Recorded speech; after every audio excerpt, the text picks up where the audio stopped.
Quais são as nossas motivações para fazer pesquisa? Qual o impacto da nossa pesquisa? Qual o impacto da universidade na nossa realidade, na nossa cidade, no nosso país? Para quê? Ou melhor, para quem fazemos pesquisas? Na área de educação, é muito comum se pensar na pesquisa como uma ferramenta para a transformação. Isso é motivação de várias pessoas que se dedicam e dedicaram à pesquisa nesse campo. O desafio é um pouco pensar de que forma aquilo que pesquisamos, os nossos projetos, chegam até as pessoas. Como nós podemos conseguir aproximar as pessoas das nossas pesquisas. Meu nome é Alexandre Brasil, eu sou professor do Instituto NUT, da Universidade Federal do Rio de Janeiro, e é um prazer estar com você aqui hoje, no segundo seminário internacional sobre desigualdades na educação, promovida pelo NUT, com apoio da CAPES. Nessa sessão do Congresso de Leituras do Mundo, você vai ter a oportunidade de conhecer um pouco do trabalho da professora Ruth Turley.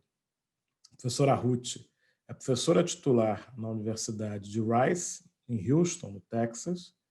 Ela tem formação na área de Sociologia, primeiro graduação na Universidade de Stanford, doutorado na Universidade de Harvard, e logo depois que ela se forma, ela é durante um tempo professora na Universidade de Wisconsin, considerada um dos principais centros de pesquisa em educação da sociologia nos Estados Unidos.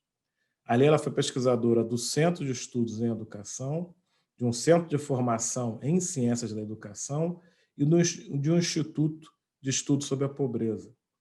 Mas, em determinado momento da carreira dela, essas perguntas que eu fiz inicialmente, que você vai poder ver um pouco no vídeo em seguida, como ela responde, levam ela a mudar a carreira, mudar o perfil do seu trabalho. E ela, então, opta de um sistema em que a exigência por publicações, por métricas, por revistas de fator impacto fosse menor e que tivesse mais espaço e mais possibilidades de trabalho enquanto pesquisador de uma universidade, em diálogo com a administração pública, em diálogo com movimentos sociais, organizações sociais, empresas, enfim, uma universidade que esteja mais próxima e que possa intervir de uma forma mais significativa em processos que levem à mudança de uma realidade específica. Então, diante de uma realidade de desigualdade, de uma realidade em que a educação é um fator que promove também a desigualdade, é que as pesquisas da professora Ruth se desenvolveram e tem sido a sua abordagem de trabalho. De que forma a pesquisa desenvolvida em parceria com a administração pública, a gestão pública de educação, pode contribuir para uma melhor avaliação, um melhor desenvolvimento de estratégias que tenham como objetivo enfrentar as desigualdades na educação.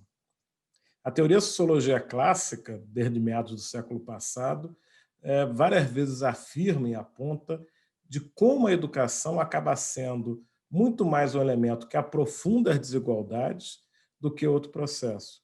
E no caso específico norte-americano, acho que é importante situar isso aqui, a desigualdade na educação ela tem um forte componente étnico, questão de raça, ela tem um forte componente em relação ao gênero, mas também tem um forte componente em relação à moradia, tendo um fator muito importante as regiões, os distritos que definem os tipos de escola e a qualidade da escola em função muito do público que acessa aquela escola. Então, você tem um grande desafio e um grande espaço dentro de um sistema econômico dos Estados Unidos de amplificação e de confirmação das desigualdades a partir da realidade escolar. E o desafio, então, que a professora Ruth enfrenta e se propõe a pensar é como, a partir de dados que ela coleta na realidade escolar, de evidências de pesquisas quantitativas e qualitativas, como é possível se estabelecer políticas públicas de educação que possam efetivamente enfrentar essas desigualdades. E aqui é um ponto central do trabalho dela, que esse desenvolvimento ele precisa ocorrer em diálogo com a realidade da escola, com o dia a dia da escola e com os gestores e professores que atuam na escola. Então, se estabelece uma parceria de longo prazo, onde há confiança mútua e onde se trabalha com alguma independência, mas juntos dentro de um processo de enfrentamento das desigualdades. No caso americano, isso é muito particular, né, e bem diferente, digamos assim. Tanto é que esse processo que ela começa no Texas, primeiro em Houston, depois no estado, ele hoje está presente numa rede nacional de pesquisadores de educação e que trabalha sempre em contato com gestores de educação dos espaços públicos. Então, a ideia da pesquisa e da prática. Na nossa experiência no Brasil, e mesmo no modelo universitário de Humboldt, né, a ideia do ensino, pesquisa e extensão, há uma grande experiência exatamente em associar ensino, pesquisa e extensão. E no próprio NUTS temos professoras com presença nas escolas, em uma escola, ou um conjunto de escolas há vários anos, e a ideia um pouco da importância do desenvolvimento de trabalhos de pesquisa por parte da universidade que efetivamente tenham parceria com a escola pública ou com organizações sociais, com movimentos sociais. Felizmente, na UFRJ, como em outras universidades federais, a extensão tem cada vez mais ganho destaque, a importância da extensão tem sido sublinhada, e ouvir um pouco dessa experiência de pesquisa e de extensão da professora Ruth na Universidade de Rice, a partir da realidade de Houston, é uma oportunidade que a gente vai ter durante esse segundo seminário. Então, a seguir, vocês vão assistir uma entrevista de 30 a 35 minutos, em que ela comenta um pouco da sua trajetória e dá alguns exemplos de pesquisa. E na semana que vem, no dia 2 de dezembro, à 13h, a gente vai ter a oportunidade de conversar com ela para ouvir mais das pesquisas no campo das desigualdades na educação e ter algumas trocas em relação à nossa realidade e à realidade que ela vivencia nos Estados Unidos. Então, você é o nosso convidado para assistir essa entrevista, que foi feita em setembro, na Universidade de Austin, no Texas. Te agradece aí por terem cedido a entrevista. E perguntas e questões, envie pelo link que está embaixo do vídeo na plataforma ou também no YouTube. Então, obrigado aí pela presença de vocês. Meu nome é Alexandre Brasil e foi um prazer aí compartilhar esse momento hoje.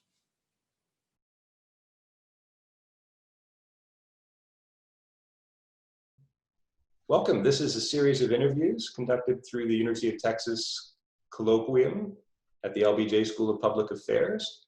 It's a series of interviews with leaders in the area of evidence-based policy and research practice partnership. And our guest today will be Ruth Turley. Dr. Turley is a professor of sociology at Rice University, who founded the National Network of Education Research Practice Partnerships, which supports and develops partnerships between research institutions and education agencies throughout the US. Earlier in her career, Dr. Turley founded the Houston Education Research Consortium, partnership with several unit districts near Rice University, starting with the Houston Independent School District, which is the 7th largest district in the US. The Houston Education Research Consortium connects researchers and decision makers with the goal of shrinking achievement gaps and improving student outcomes. I asked Dr. Turley to talk about her decision to found these partnerships and what their origins were both in her personal experience and in her understanding of what school districts need to be more effective. She founded the Houston Education Research Consortium at a stage in her career when she was having substantial success as an independent researcher. And I'll ask about her decision to change directions like that. She'll also talk about when research partnerships can make a difference, as well as some of the challenges that partnerships face. Dr. Turley, welcome. Thank you. Thank you so much for the invitation to do this. I really appreciate your coming. I wonder if we can start with where your values come from originally. Where did you grow up? I grew up in Laredo, Texas, so not too far from here, and grew up on it's a border town My family's from Mexico, and I was born and raised in a very bilingual, bicultural community that I really learned a lot from, and really there's some really wonderful things about growing up in such a community. But it was also a community that had a lot of challenges. In particular, there's a lot of poverty in that area. And I was among those families that were very poor and struggling with that poverty. But that also taught me a lot about just how challenging it is to lack resources. And unfortunately, the lack of resources is often tied to a lack of opportunities as well. And that's the part that really had an impact on me, even at an early age, before I learned about all these things. But that's what compelled me to learn about these things and go into the sociology of education, because I wanted to do something about it. And I really thought that research could have an impact on changing these opportunities and making them more accessible, especially for those who are really disadvantaged. Unfortunately, I learned that that's not exactly how it works, that research can be really impactful, but the only way that that happens is if we make a very explicit effort to make it so. It's not something that I think, unfortunately, the way things are set up right now in academia, it's not something that just happens automatically. But we as researchers, if that's what we are wanting to do, then that's what we need. We need to make very explicit efforts to make sure that our research is informative, is timely, is relevant, and that we do the things that we need to do in order to connect that research directly to the potential users of that research. Mm-hmm. So at the time you had this, maybe it was a sort of slowly dawning insight, or maybe it was an epiphany. You had recently received tenure at the University of Wisconsin, which at the time was the #1 sociology program in the country. So career-wise, according to your peers, you were doing great. But your own assessment of your impact was somewhat different. Yeah, I mean, I had a really great time at Wisconsin. I learned a ton. I had really wonderful colleagues, really wonderful mentors, some of whom I still stay in touch with, and that I still consider mentors, actually.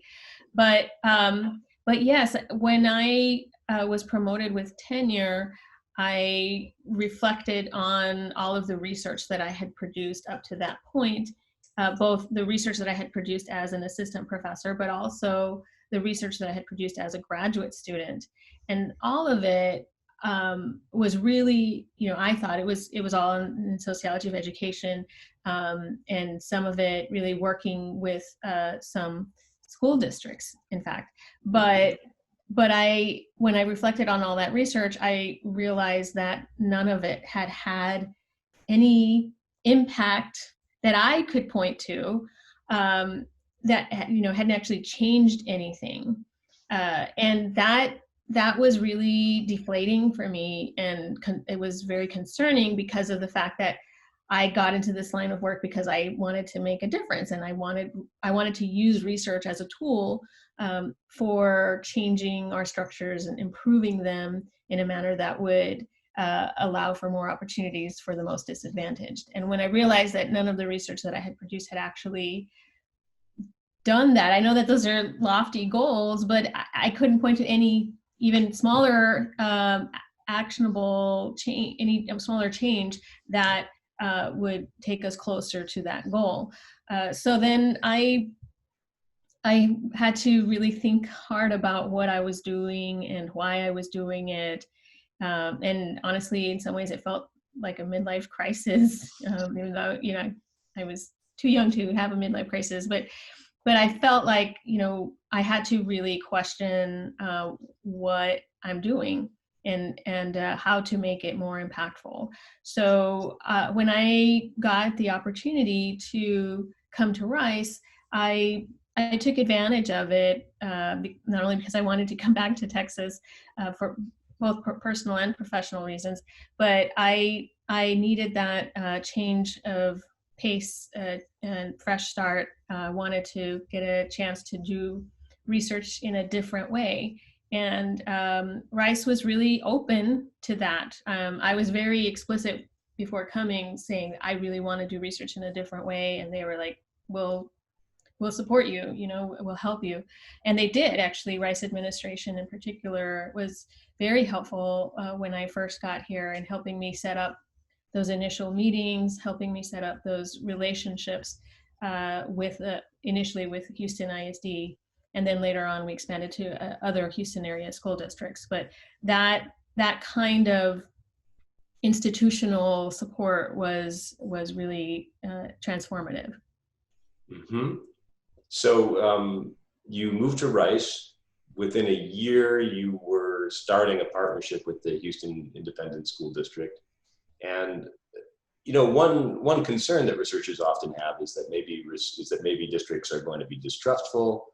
Maybe just districts don't want the insights that research can provide and don't want to make the changes. How do you set things up so that it's a more productive conversation? That's a really great point, because I learned about that as well.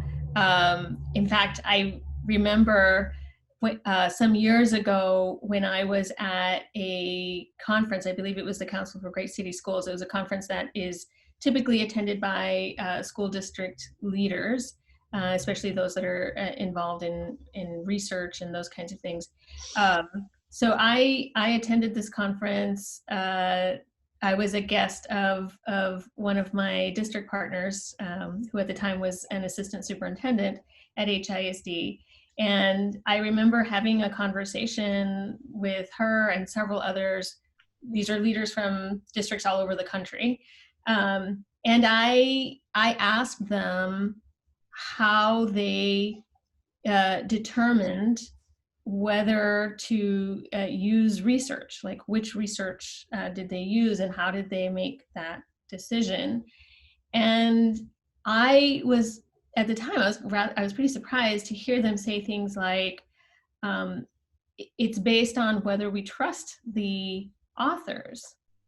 And I thought, whoa, because how can for a lot of research that we read, we don't even know the authors personally, right? And so how can we trust them?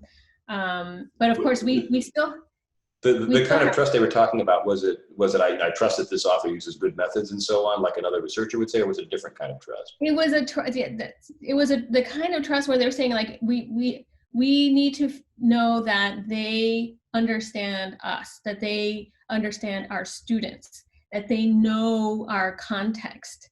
And I was intrigued by that, so this is about, it's not what I expected, it's not necessarily the prestige of the journal or the prestige of the institution that the authors are at or anything like that, but they're like, we need to know that they understand us and they understand our students and they know our context. So that was really informative to me, and I think that's the reason why, to answer your question about how is it that these districts can work with you in this way, and I think what has really helped is that it's a local partnership. We know each other on a both personal and professional level. We interact. Of course, these days we don't interact in person as much anymore, but we did for a long time, and now it's all Zoom meetings. But the idea is that we are in a partnership that's designed to be long-term, and now this partnership has been in existence for almost 10 years, because it's not a project-based partnership, because we know that a lot of researchers do work with school districts, but often it's a project-based kind of collaboration that once that project is complete, they go their separate ways. But this is really not that. It's we like to say we're not dating, we're married. Like, this is a long-term commitment that we think is what is necessary in order to solve long-standing problems. And so that's the goal, and that's the commitment that we've made. And it is a very, developing and maintaining these kinds of relationships is very time consuming. But we have done a lot of things to make it as easy as possible to be able to have these kinds of relationships. And for example, we have a liaison that works at school district headquarters, but is paid by us. And sometimes she spends like once a week.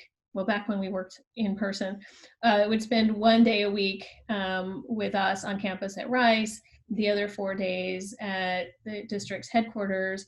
And so things like that are really, really important in making sure that we have really good communication, that we're constantly aware of what the other needs and what's coming down the pipeline, all of those kinds of things, so that there are no surprises. And all of this we learned through hard lessons, frankly, because we made a lot of mistakes early on. And I don't want to make it sound like those are all in the past. I'm sure we're still making some today that I may not even be aware of, but we made some big mistakes in early on in the partnership that were really unfortunate, but at the same time were really good, because that's how we learned these important lessons. Yeah, it's interesting. I think the way a lot of research works, but maybe the kind of research that you were doing before, is the researcher comes to the district and the researcher says, I want to understand X, and I need your data to do that, and I think it will be valuable to you. And the district may or may not provide the data, and the researcher goes off and does their thing and comes back 6 months later with a report that's sometimes really written with their colleagues in mind, and says, here you go. But when you're talking about a different process, you must have had meetings initially to even come to a shared understanding of what the district's challenges were and what kinds of solutions you should be working towards. Right. It is a big temptation for researchers to, of course, because we're working in our own system with our own goals that have to do often, primarily with publications. The goal is to publish. And sometimes that goal aligns with the goal with the research that our district partners may be interested in. But obviously a publication is not their primary goal. Their primary goal is to solve problems that will help their students do better. And while that is also a goal of the researchers, unfortunately, the publication goal often supersedes that goal, whether we want to admit it or not. And districts, I've heard them use language such as, we often have research done to us, rather than for us or with us. But that to us suggests that they see it as like, the researchers often just come in, collect their data and get out. And even if they see a report afterwards, it's not really designed for them.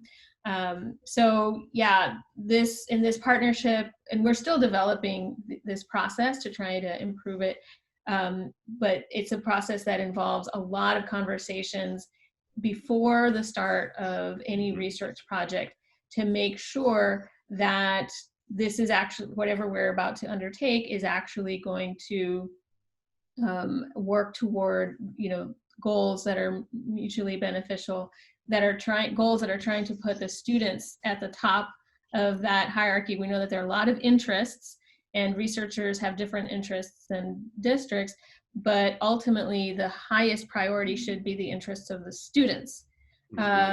And that is often a tough thing for various stakeholders to hang on to. They might say that that's the goal, but it's very easy to lose sight of that during the course of any research project. So we really aim to make sure that we put the students as a top priority. And then we talk about, okay, what are the goals? What exactly are we trying to do through this research?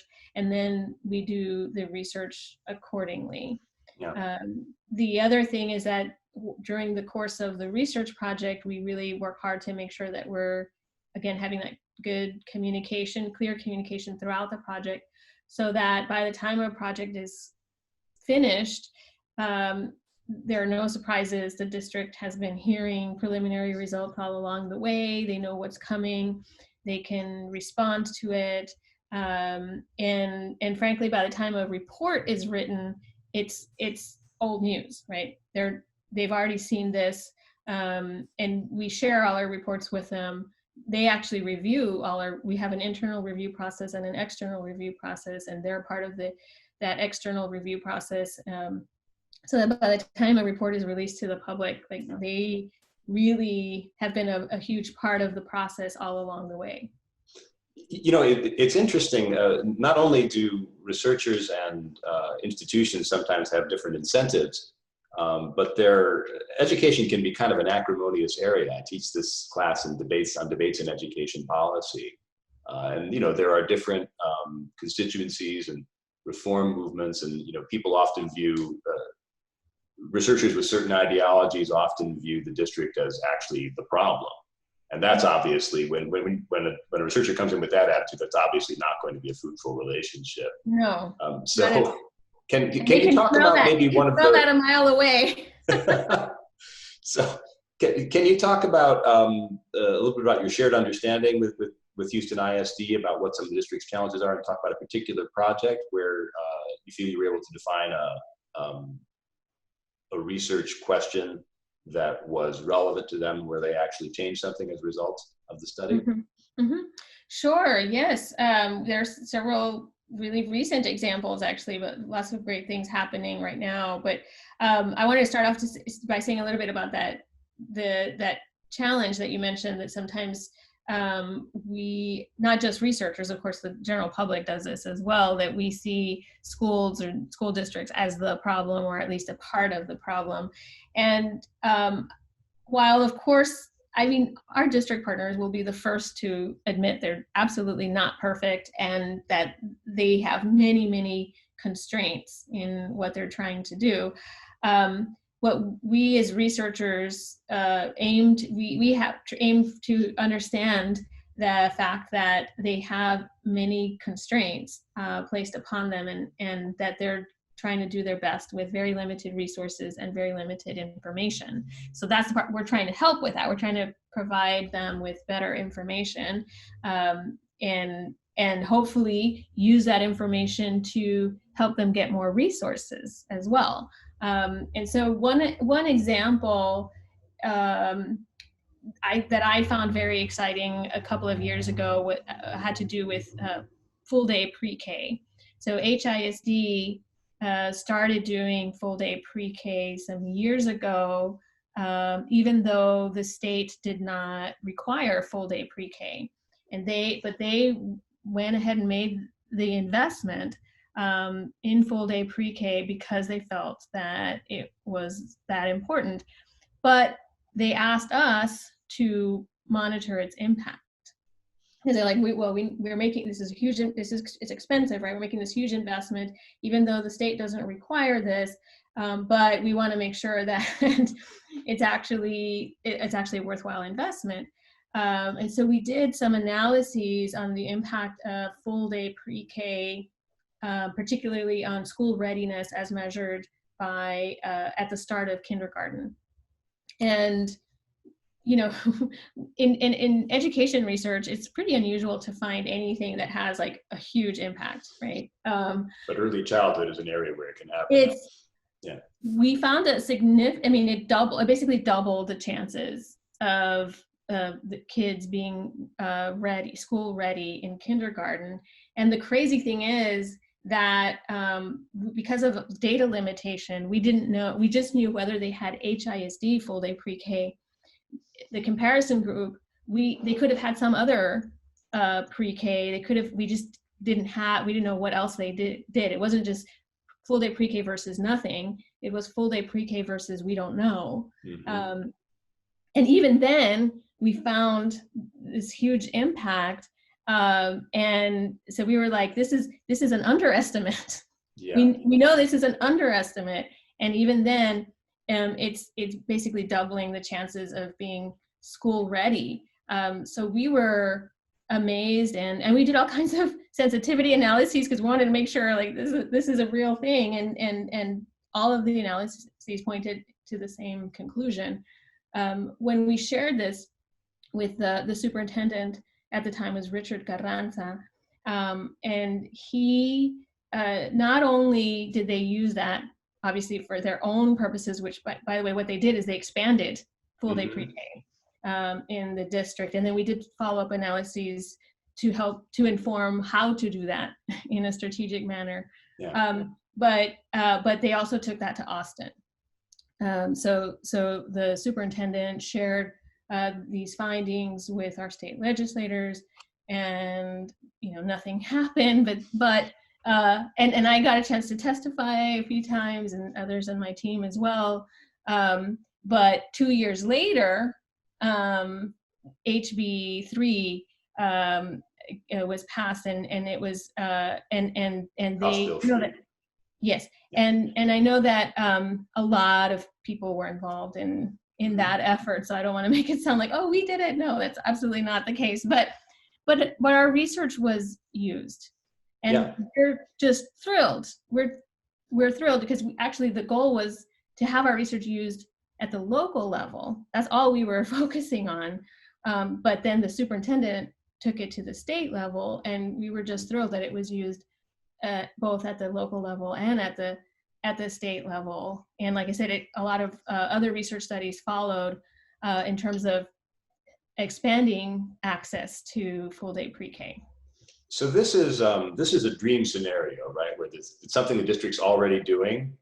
You do an evaluation of it, it's working beautifully. You tell them they should expand it, which they want to do anyway. So yeah, in a sense, this is a great situation that where everybody comes away with good feelings. I mean, as you say, it's a little unusual in education research to find large positive effects. The norm is that the effects you find, if there are any at all, are fairly minimal. Mm-hmm. You must have run in your 10 years of working with Houston ISD and other school districts, you must have run into scenarios like that. How does that conversation go? Yeah, absolutely. That's an unusual scenario just because you asked for an example of like the research results being used. Sure. So I'll give you a negative, it's a negative example in the sense that the results were negative, mm-hmm. but the results were still used. That's the thing. Even if the results are negative, they're still important, still useful. But yeah, we some years ago, the district asked us to do an evaluation of a reading program. And the district invested a lot of money in this reading program. We did a series of evaluations for over a couple of years, and found that it was not having much of an impact. In fact, there was a little bit of evidence that suggested that it might even have had a negative impact, which is even worse, right? That's the last thing a district wants to hear. But they were very receptive to that feedback, even though it was disappointing feedback, because I think, we could have framed it as, look, the district is wasting all this money on a program that doesn't work. But we didn't. Press, yeah. Yeah, I mean, and that's unfortunately that's how people like to share news, right? Right. And that, while it's true, technically speaking, that's not really fair, right? So the way we framed it was like, kudos to the district for A, identifying this problem with struggling readers, B, investing a lot of resources into trying to address that problem, 3, collaborating with researchers to monitor its impact, and 4, when they learned that it wasn't having the desired impact, they made changes, right? And it's not like those changes fix, and the problem of struggling readers is a huge issue nationwide that, we're all still working on this. So I don't want to make it sound like, oh, then they fixed it and everything was fine. No, honestly, they're still working on it. Yeah. But we all realize, and we have to realize as researchers especially, we're not going to solve these huge problems with a single research study. Yeah. And so we need some humility in this process, but at the same time, we need to acknowledge that we're there as partners to help districts in these efforts. But when these efforts are not working, we shouldn't play the blame game and make it seem like, oh, look at that, they're just doing a terrible job, and And this is, you know, it is a terrible situation, but we can't just, it's not that simple. And especially as a sociologist, like we know that these problems have to do with major systems, and it's not as simple as, you know, oh, this one person or this one group of people, it's their fault. And there's an understanding in the district that what they were doing previously was not as effective as they would have liked, and change is necessary as a result of your study. So that's really important, because there's so much inertia in many institutions, and if they don't get any feedback on what's working and what's not, the inertia continues. In fact, they were really receptive in this, because we did 2 years worth of studies for this particular reading program. And the first year, because we used a regression discontinuity design. They actually made some adjustments, some tweaks in the program, so that in the following year we could use the RDD methodology for a slightly different range of reading scores. So they're actually starting to design their programs with evaluation in mind, which is, of course, they made. I was actually very impressed that they made that adjustment in order to accommodate the research design. And unfortunately, it was still bad news. So then they're like, okay, this is clearly not working. But then we felt more confident in that conclusion. Yeah. That's fabulous.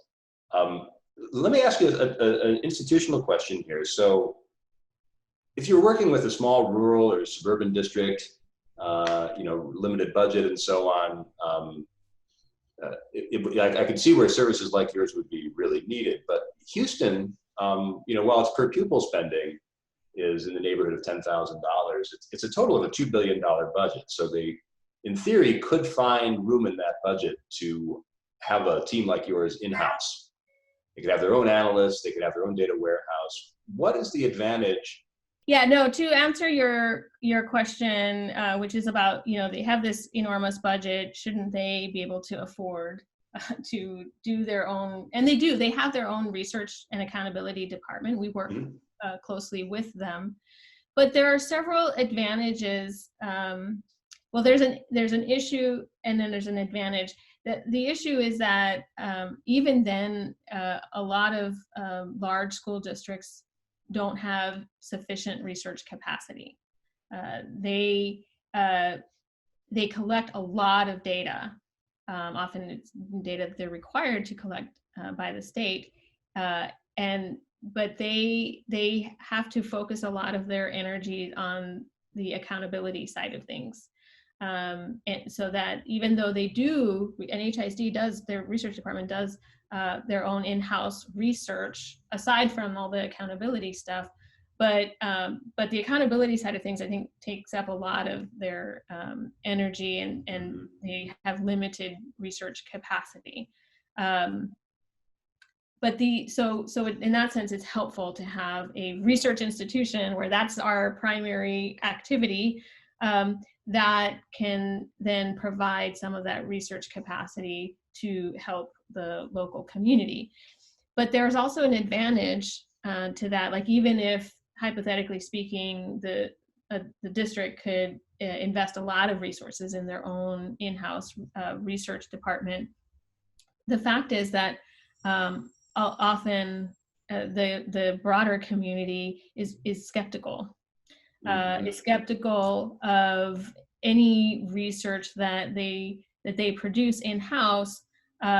It would be similar to, you know, the potential conflict of interest that we as researchers, even academic researchers, worry about, or they should worry about, when a project or when a program or intervention is implemented by the same people that are evaluating it, right? That's not an ideal situation. You don't want the same people, or the same people that designed the program, to evaluate it, because we think, well, they might be biased. So it's similar to that. Like, when a school district is evaluating their own programs in-house, the broader public is sometimes skeptical of that. Whether it's warranted or not is another issue, but they're skeptical of that. And so it can be really helpful for the district to be able to say, no, but we had an external group of researchers at Rice University do these analyses. that can give them even a political buffer Mm-hmm. that can be really helpful, so that we try to just focus on what is helping the students as opposed to all the politics that can get tangled up. Mm-hmm. Yeah, that's a really great analogy. If you think about cereal companies, right, printing their own internal research showing that Special K can help you lose weight and as part of a balanced breakfast and so on, it doesn't have as much credibility as a nutrition study coming out of a major university. Exactly. So in addition to simply the capacity. So we're at the half-hour mark. I want to ask you one last question before we go, which is, it's not just Houston ISD anymore. You're working with 11 school districts, and you formed this umbrella organization, the National Network of Education Research Partnerships. Can you talk about how that expansion took place, and whether it's been, how manageable it's been for you, how you've managed to scale up? Yeah, it was it was quite the expansion, because our research team basically doubled in size in like a year, in less than a year. So it was a lot to manage. But I have a great research team, so that was really helpful, and a great admin team that really was important in this expansion. But I would say, so the really important thing about the expansion is that a lot of the issues that we're working on are not ultimately district specific. Yeah. You think about it, anything, you know, teachers or whatever, teachers, the teacher job market is not district specific. It's regional. And students move around a lot, both within districts and between neighboring districts. So a lot of these issues that we were coming up against, we realized that they're regional issues. They're not district issues per se. So it was really important to expand to, so all these 11 school districts, they're all neighboring districts. They share borders with one another. And I'm sorry to interrupt you. Do you work with the charter operators in Houston as well? Nope, okay. not at this point. That possibility has come up, but we're not really partnering. They're an important, growing part of the ecosystem there. But they are. Yeah. Okay. They are. But no, we have two branches of research within HERC. One is district specific, but the other is regional. And for our regional research agenda, we work with all of the districts simultaneously. They actually meet together it used to be in person. I keep wanting to say in person, and I have to qualify it. But they actually meet twice a year at all of the districts together to talk about the research agenda that they want for the region. So that's also really, really exciting to me, because I think that now we can really start to think about systemic changes. You used the abbreviation HERC a minute ago. It's the Houston Education Research Consortium, where Houston here refers now to the Houston metro area, not just Houston Independent School District. That's right. Yeah, and then the other organization that you've founded is the National Network of Education Research Partnerships. How did that come about? So I helped to found this national network precisely because I needed the help. I was trying to figure out things that were quite challenging. And so I kept reaching out to partners or folks that were in similar partnerships in other cities, primarily Chicago, New York City, San Francisco. I had colleagues in all of those locations that were working in similar partnerships, and we really leaned on each other as we were trying to figure out how to do this work, because frankly, it's a relatively new field or subfield. So we would try to meet at basically piggyback off of other conferences when we met, and finally we realized we need to start our own conference, our own national conference. So HERC hosted for a couple of years. We hosted a national conference here at Rice, and then we raised enough money to officially launch this national network in 2016 and hired a national director, Pela Arcetrigati, who's still the director and doing a fantastic job. So we have an annual forum In fact, so this year we had to have an annual forum online for the first time, like so many other conferences. But we had, I don't know, it was something like 600 registrants. I mean, it was pretty amazing. Yeah. So this is an opportunity for, so there are 600 folks from different education research partnerships who are thinking about starting one. Yeah, usually we don't have that many people attend because it's in person and it costs money. But because it was in an online format, we had a lot more people attending. And the great thing is that these are just both district folks as well as folks at research institutions. And most of the partnerships are between a research institution and a local education agency, like a school district, but there are some that are partnering with state education agencies as well.